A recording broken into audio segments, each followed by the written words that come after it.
so happy to see you. What would you like to do today? Well, let me give you some options. Here's what we're going to do on my show. We're going to watch my favorite TV show, one of them. It's the Andy Griffith Show, and we're going to watch one of my favorite episodes with Ernest T. Bass because he is the best. We are also going to look at stuff in my room, and I'm going to show you my Donnie and Marie toy collection. I'm obsessed with them and their variety show and everything they ever did in life, so we'll talk about that. We're also going to go thrifting and do a little wardrobe refresh, grab a couple things to kind of freshen up our wardrobe as the seasons change, as life changes, as styles change. Let's see what they've got out there that we can throw with what we have. Sound good?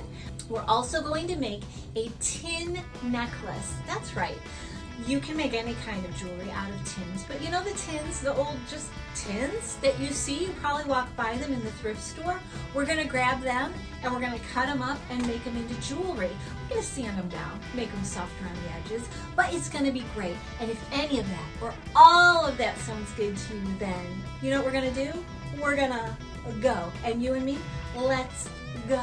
Let's go, let's go, let's go.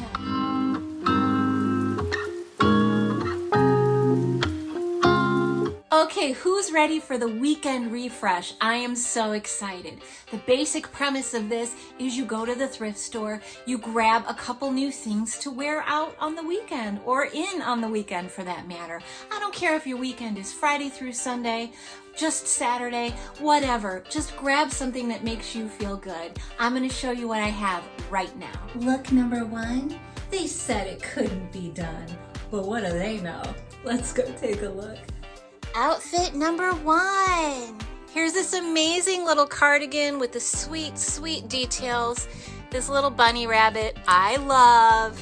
And then I just grabbed this zippy skirt, again, that can be worn either way. So fun. I really like the zipper in the front personally.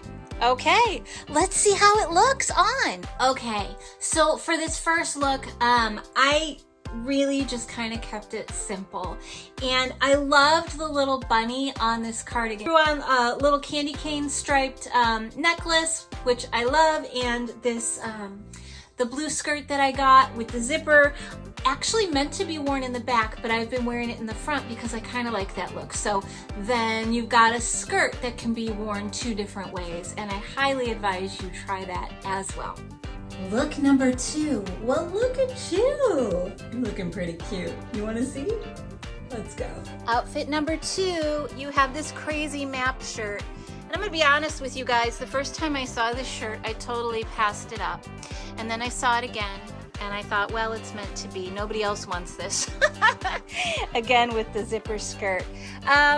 Yeah, I don't mind a map shirt, especially when it has this very sweet sleeve. I am a sucker for a good sleeve, you guys. Makes it a little poofy and cute. All right, you want to see it on? Let's go take a look. Okay, where in the world is Carmen Sandiego? Can you find her on this shirt? You guys, this was a lot of fun. Again, I used that same blue zippy skirt and just threw on a fun little necklace that I had made with one of those little Munster finger puppets to add even more whimsy to it.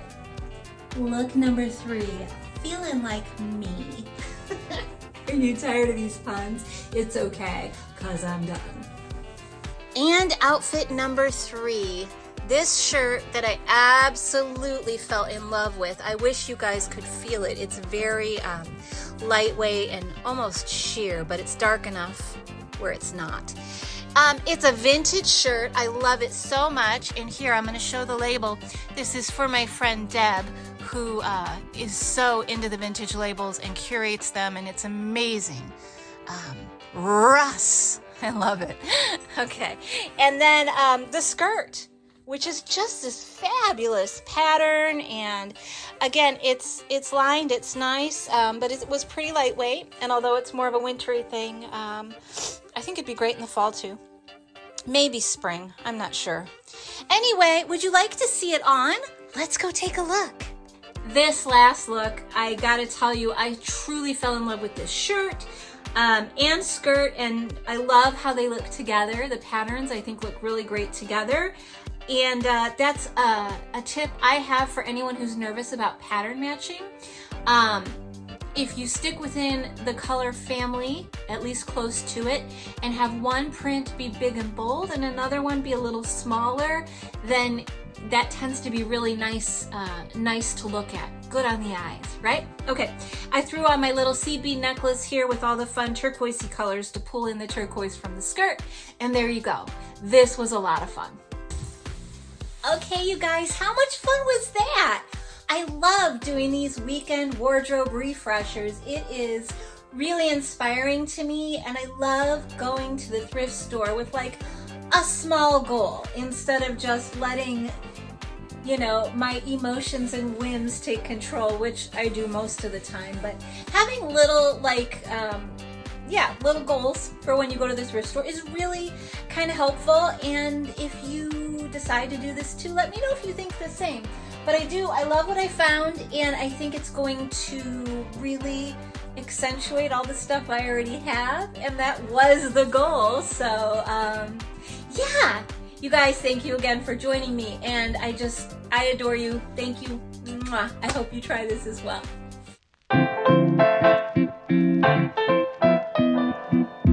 Why do bees have sticky hair? Ooh, I don't know. Why? Because they use honeycomb.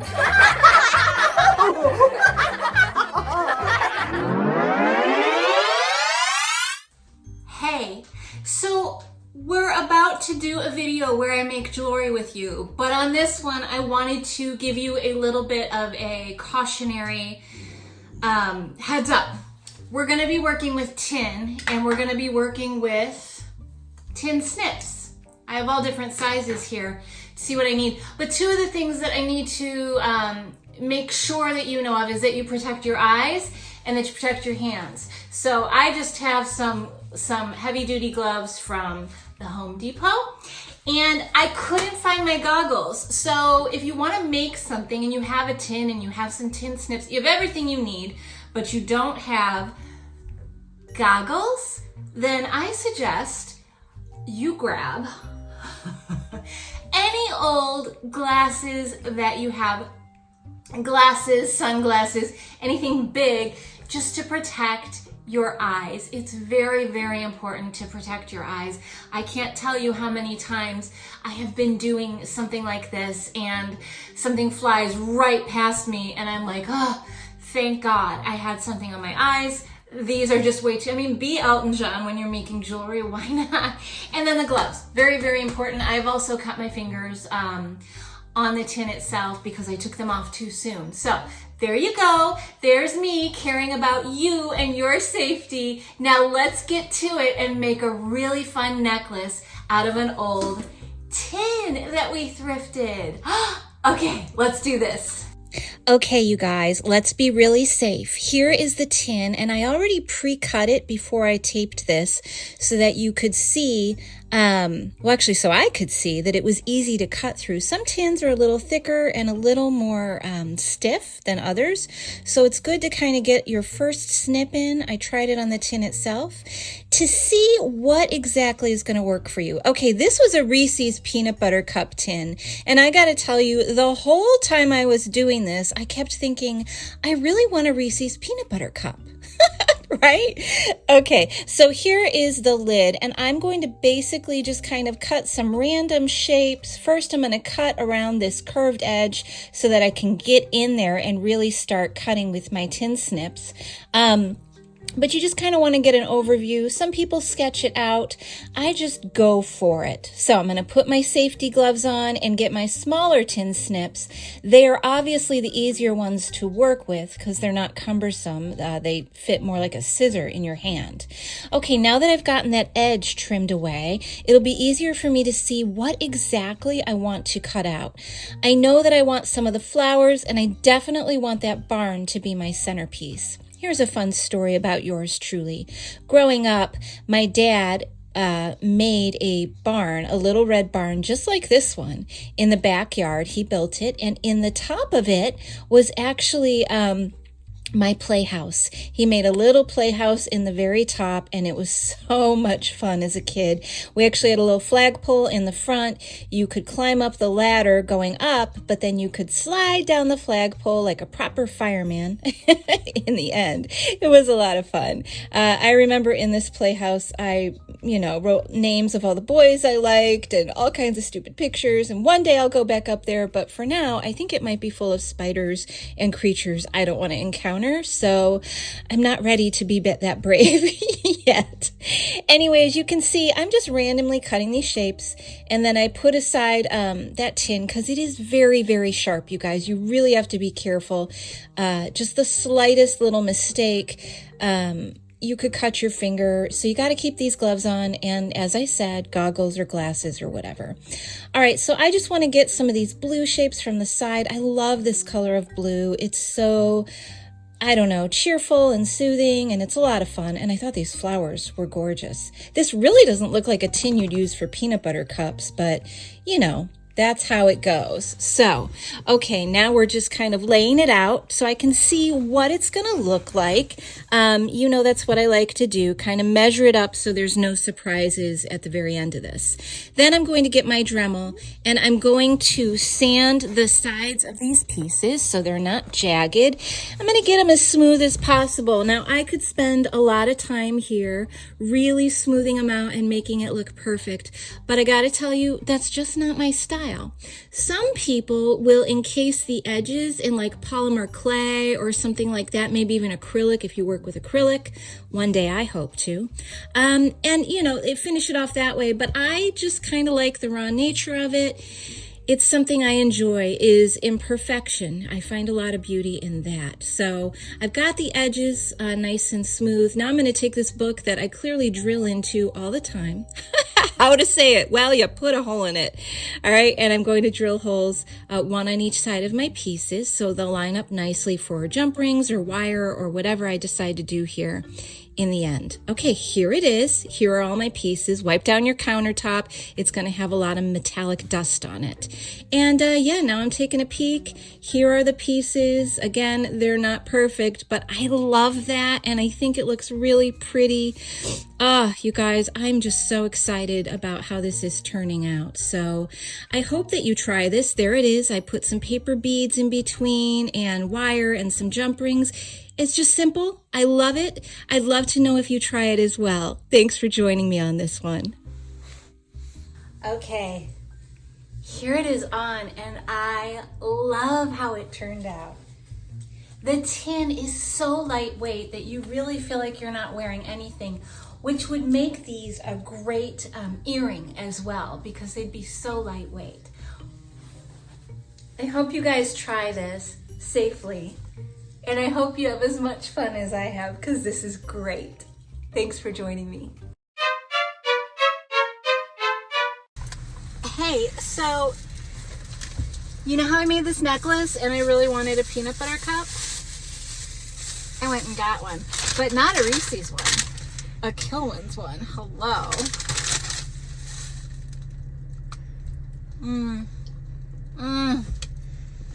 Honestly, I love the necklace, but there's nothing like a peanut butter cup.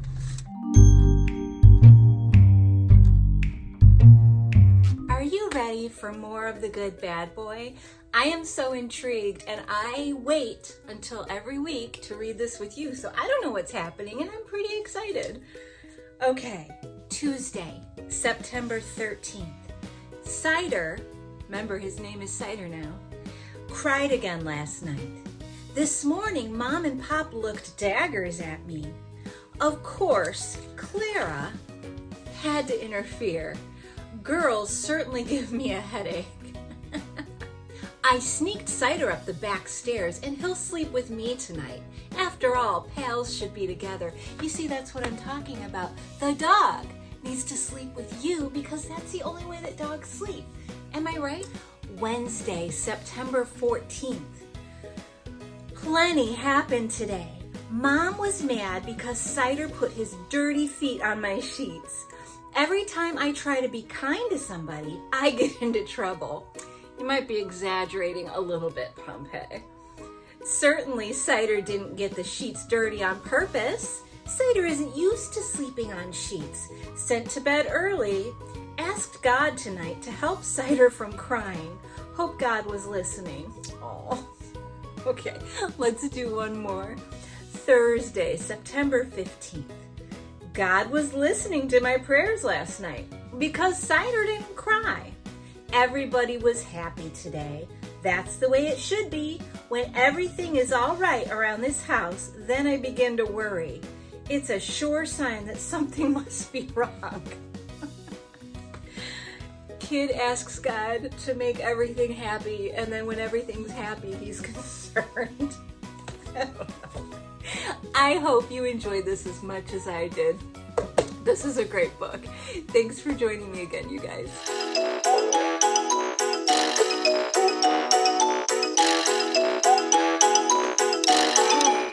Are you ready for Stuff in My Room? Donnie and Marie edition. Who doesn't love Donnie and Marie? Well, I'm sure there's plenty of people that don't even know who they are. But they are amazing, and I have loved them since I was a little girl. So collecting the toys of Donnie and Marie were easy on my decision list. These string puppets are a little bit rare, harder to find than you would think. Every once in a while, you'll see a bunch of them up, and then they'll just disappear forever. So I found mine, and my husband helped me find mine too, and it was so exciting because we found them in pretty great shape. Here you see the boxes are in really great shape. They even came in a pair as well as individually. The only thing that really frustrates me is, as you can see on the box, Marie is wearing this beautiful little fur boa around her neck, and she does not come with that. So I'm going to need to maybe buy me a tiny piece of white fluffy boa fur and make her one myself, because come on guys, match up with the box art. Anyway, they don't really look a whole lot like them. They're kind of funny looking, but I love them so much, and I love marionettes and string puppets, so this is one of my favorite things. Then I also have the camera and photo album set come on with these amazing pictures of Donnie and Marie. Oh my God, little trading cards and this silly little camera. This is one of those rack toys, you know, that you would find in the supermarket back in the day. So fun. I love me a good rack toy, you guys, because this was my childhood. And then, the wireless microphone. This thing is amazing and looks just like the ones that they had on their variety show. Now, I don't have the little AM radio that comes with it yet. I mean, it doesn't come with it, but goes with it. I'm going to acquire that for sure. Anyway, if you also love Donnie and Marie, talk to me. I want to hear all about it. I think they are the greatest, and collecting their toys, again, one of my favorite things. So love me some Donnie and Marie. Hope you guys enjoyed this very much, and see you next week.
minutes, do you want to talk about one of the best shows on TV and always has been?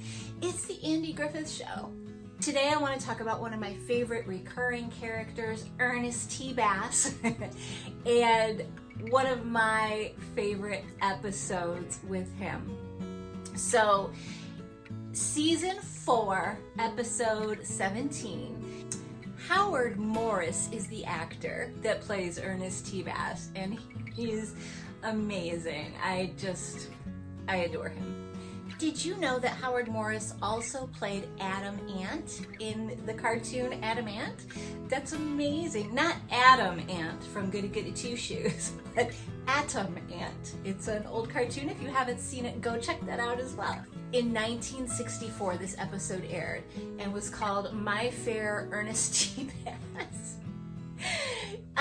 Basically, the premise of the episode is Ernest T. Bass, by the way, if you don't know about him, is this wily character that comes from the mountains, and he comes into town every once in a while looking to shake things up and get some attention. He throws rocks through windows, and that's kind of his thing, and he's a riot. In this episode, they want to make Ernest look kind of fancy and acceptable because he's always looking to find a wife, and they want to take him to this party and get him to blend in, you know, again, the whole My Fair Lady thing. And the hostess of the party is Mrs. Wiley. And the reason I love this episode so much is they teach Ernest how to talk properly and blend in at a party. And one of the things he has to learn is how to say, "How do you do, Mrs. Wiley?" And he says it over and over, and it always makes me laugh. It's a, "How do you do, Mrs. Wiley?" And it's amazing. Anyway, it's a disaster, and eventually Ernest can't keep up the act, and he goes back to being his crazy self. But he does meet this girl, Rowena, who he loves, and she seems to like him a lot too, and they have a lot of fun together, and it's just a very, very sweet little episode. There's no real music to note about this episode. There are certainly episodes that have some music that I adore. I could really go into the music of the Andy Griffith Show, honestly. It's got some songs that I am constantly singing. It's just so good. Just a lot of old folk songs and stuff, and it's just lovely. But if we could talk about one song, let's just go with the theme song, right? I can't whistle, or else I'd whistle it for you. But go check out the Andy Griffith Show. If you've never seen it, you're in for a treat. It is one of Andy Griffith and Don Knotts' finest performances. I also love Don Knotts in Three's Company as Mr. Furley, for sure. And there's just so many. There's so many things he's done. But if you've never seen the show, certainly you deserve a watch. If you have seen it and you haven't watched it in a while, start with this one. This is a good episode. Ernest T. Bass is a riot, and I'm pretty sure it'll have you laughing no matter who you are, right? Okay, you guys, thank you so much for joining me this week, and I hope that you are having an amazing, amazing day.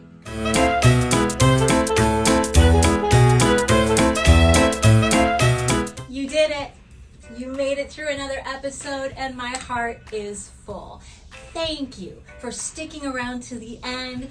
Thank you for watching my cheesy jokes at the end and all the stuff that led up to it. You guys are the best. Okay, thanks for stopping.